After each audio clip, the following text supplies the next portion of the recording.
Hello viewers, Laija Entertainment na anova film explanation amaga loinana mayamu taramna okchari. Ngasi explain tawjagadoriba film ase 2018 da release tawkiba horror comedy film amani. IMDb rating da nemjarabasu yamna suspense oiba yengba yam nungaiba film amani. Aigi viewers singna shopping chatpada tongan ba aningba apamba furit piron kayama lebiramgani.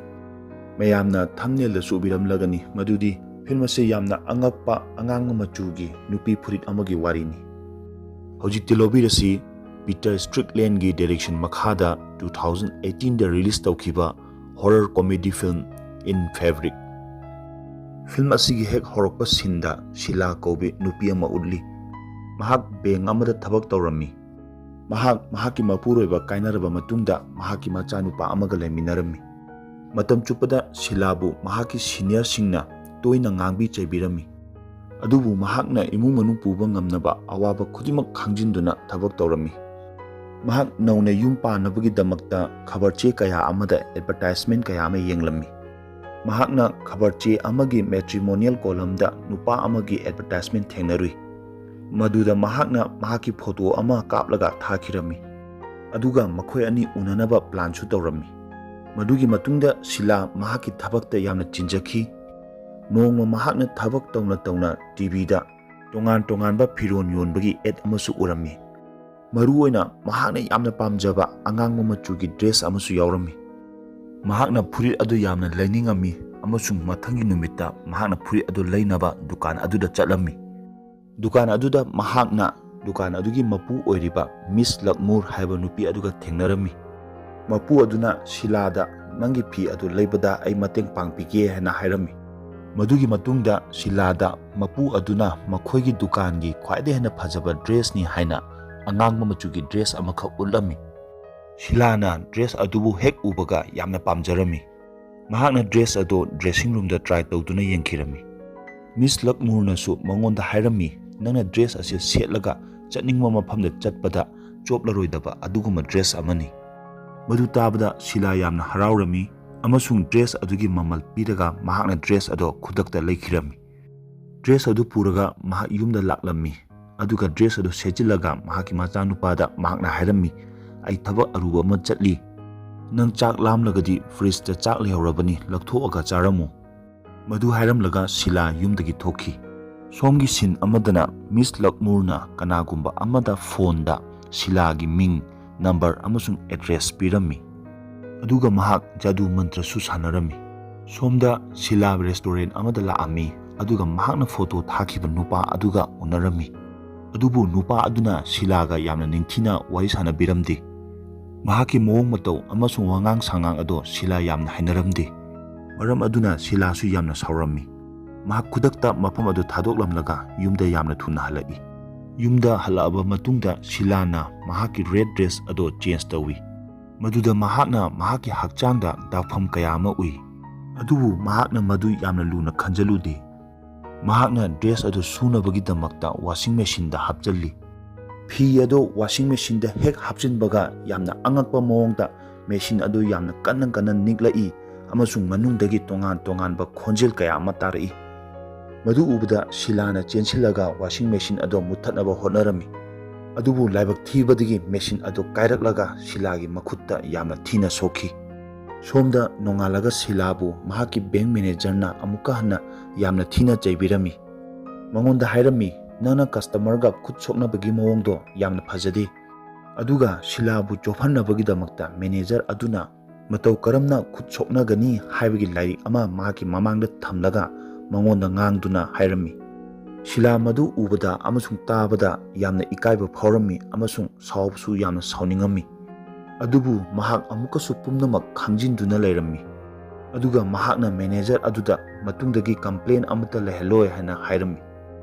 Mathangi numitta Shilana mahaki dress adugi size change tawgi haina dukan aduda amuka hana chatlami.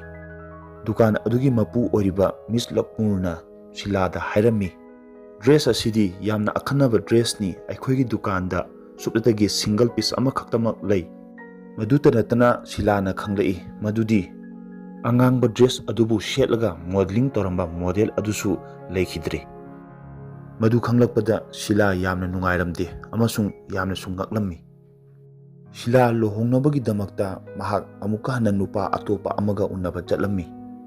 Handaki mahakna unariba nupa asidi wari watai yamna sanaba nungaiba amasung Sheilaga mot yamna manaba misak ama oirammi.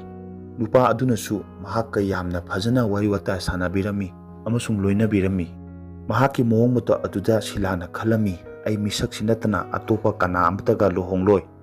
Somdana Sheilagi yumda mahakki machanupa amasung mahakki girlfriend laminarami. Matang aduda angangba dress aduna paisilaga nupi aduda attack tawrami. Nupido asukimatik kirami. Somdana Sheila amasung ngasagi nupa aduga loinana dance tawminarami. Ngahaktang leraga makhoi ani yumda hanminarai amasung Sheilana nupa aduda red dress tugi maramda hairami. Sheilana nupa aduda hairami aidi masigi dress ase yamna ngakpa phawi. Maduda nupa aduna hairai aidi nangna masigi dress ase setuna leibado yengba pami. Nupa adugi haiba inba oina Sheilana dress ado sechilli amasung makhoi ani numin ado nungairaba wari watai kaya ama sanaminaduna lenminarami. Nungdang ado Sheilana tumlamdaida dress ado change tawraga mafam amada thamlammi. Nungdang athengbada dress ado mathanta mafam amadai mafam amada hongba ui. Numit adugi nonganbada makhoi ani walking chatnaba thokla ammi. Lambida khangawdana hui amana chensalaaga Sheilada yamna kanna chii. Chingthok chingshin tawduna lakna phana ringaida mahaki angamba machuki dress ado yamna sathina segairami. Yumda nupa aduga Sheilaga na potharingaida Sheilagi machanupana laaga red dress ado mamada utli. Aduga mamada hairami ima masi nangi dress natra se lausalo. Maduda Sheilana hairai ibungo dress adudi loina segairabani aduna dustbin da langthouro. Machanupana dress ado mamada utlaga hairami yengo ima dress ase karsu tawde karsu segaide. Sheilana madu ubada yamna ngaklammi. Maramdi dress adudi huina chiktuna yamna sathina segai khrabani. Adubu haujikti dress ado ihan handuna leirami. Mathangi numitta Sheilana dress adubu mahakna leirakpa dukan aduda hantoknaba chatlammi. Adubu mapu aduna yakhiramde. Mahakna hairami aikhoidagi amutang laikhiba poche ase hanba yade.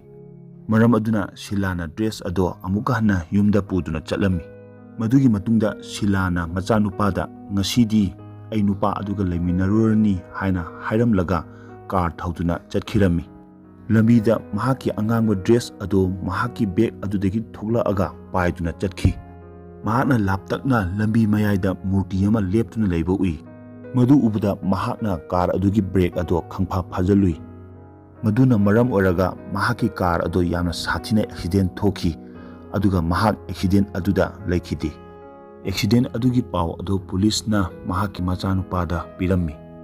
Thaudok adugi ngahaktang leiraga chap manaba red dress ado dukan atopa amada yanduna leiba ui. Haiba angangba machugi dress ado mechanics amana mahaki girlfriend gi damakta leibirami. Madugi matungda mechanics ado party amada mamanaba kayaga pulammi. Mamanaba singna mangonda party aduda them yu pithakpirami. Aduga mahakna leirakpa red dress ado mahakna setnabagi damakta mamanaba mayamna inchalami. Mahak yu ngaumandana dress ado sechilami. Mamanaba mayamnasu mahakpu laknabirami. Mahak yu yamna thakmanbana masa nungairamde aduga mafam aduda yamna okhirami. Ngahaktang leiraga mafam aduda mahak ngauduna wanthaduna leirami. Mathangi numitta mechanics aduna tumba hogalakpada mahaki girlfriend chu mahakpu unaba laammi. Aduga yamna angakpa amana mechanics adugi hakchang adudasu Sheilaga chap manana dakpham kaya ama tarami. Masi mahakna red dress ado setlupatagini. Aduga mathangi numitta Sheilaga chap manana mechanics adugi boss adunasu mahakpu yamna tathi tawoina amasung yamna thina tawbirami. Mathangi numitta mechanics aduna nupi amagi yumda machine ama semnabagi damakta chatlammi. Nupi aduna mahakpu yamna laknarami adubu mechanics aduna di thau saramde. Nungdangda mechanics aduna tumningaida red dress ado paiduna leiraga mahakpu yamna munna yengduna leibagi mongda leirami. Numit adugi nongalakpada mechanics adugi girlfriend na dress ado lituna thoglai. Mahakna hanglami dress ase engonda phajabra chanabra yengu. Dress ado nupi aduda chap charami Aduga konna nupi aduna dress ado motle haina sunabagidamagta washing machine da hapchalami. Aduga atopa dress khara masu lainabagidamagta mahakna dukan aduda amuka hanna chatli. Dress ado leiraga mahakna yumda halakpa matamda washing machine ado pungkai kaiduna leirami. Aduga phi pumnamak chaithokduna leirami. Makhoi madu ubada yamna ngaklami amasung gyan amata taramdi. Nupi aduna phi sing ado amamam tawraga lakthoklaga mapanda yanduna thamlami. Aduga mechanics aduna washing machine ado semjinnaba honaki. Mathangi numitta ikhang khangawdana mechanics adubu mahaki boss na mahaki thabaktagi tanthorai. Haujikti mahak thabak amata leramdabana paisa thokngai lambi amata leramde. Adubu mahakna mahaki girlfriend bu mapan lamda koiba pubini haina mamangda wasakhiba lerami.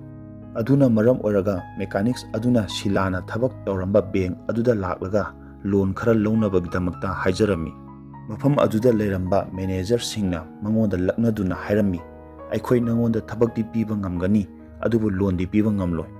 Mechanics aduna mafam aduda karimata kanaroi haina khanbadagi yumda halakhi.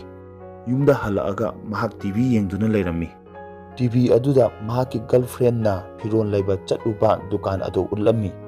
Mechanics adugi girlfriend na mafam aduda phi laiba chatpada lukmurna mangonda haujiti matam hele laiba yaroi haina harai. Matang aduda dukan adugi clerk laaga lukmurga wari murum sanaki. Ngantang leiraga lukmurna changsalaaga mechanics adugi girlfriend da hairami. Hauji akhoi matam khitang sangtokhre adom shopping tawba yagani. Mechanics adugi girlfriend na mahakna nungdangda manglakna khibagi wari shu lukmurda lirami. Mahakna hairami aigi ngarangi manglanda aina mafam asida model ama oina thabak tawrami. Aduga aingonda dress achauba sethalami. Aduga aise tapna pikthaki adu mafam asida thabak tawriba misingna aibu hatlaga phumjanbiki. Lukmurna mahaki wari ado phagi oina laurami. Aduga noksinnaraga toki. Adubu lukmurdi wari khudingmak tasengna khanglami. Mechanics adugi girlfriend na dressing room da mahaki dress adu change tawringaida mahaki angangba dress ado makhada takhirami. Aduga ka adugi mapanda thoki. Customer amana dress angangba ado taduna laiba ubada mahakna khungalaga hanger amada yansanduna thamki. Furit ado yansanbada mafam chahaudabana khangawdana room heater amada tasinki. Somdana counter da bill thiramdaida nupi anigi marakta khana launaba khara thoklami. Nupi ani ado khut thanarami amasung makhoi ani inabada pochai kayama tekpa kaiba thoklami. Thaudok adugi khudong chaba lauraga customer singna mafam adudagi sana likona jingba pochai kayama hukhirami. Somdana heater aduna samanbadagi phi adu mai chaklakhi. Tapna ka adu pumba mai chaklakpa horakhi. Somdadi mechanics adugi girlfriend dressing room da dress change tawduna leirami. Adubu mana maikhu khara ubada thong hangtoknaba hotnarami. Adubu hangtokpa yaramdi. Khangawdana mahakna leiriba ka adudasu yamna kanna mai chaklakhi. Mahak tholakpa ngamdabana maram oiraga mahaksu mafam aduda mai chaktuna laikhidi. Somda mechanics adusu hu chenba gas ho hanjalubuna laikhiramdi. Maramdi red dress aduna mahakna semlamba washing machine adugi setting puna kahalami. Aduna hu chenba gas kayama madudagi leak oirami. Maduna maram oiraga mechanics adusu laikhidabani. Somda phigi dukan adu pumba maina chaktuna leirami.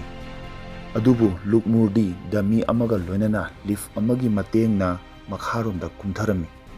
Makhada kumthana mahaki mitta laikhidaba mayamdo amasung dress ado setlamba amasung dress aduga mari leinaramba khudingmakto mahaki mitta amamam tawraga uba horakhi.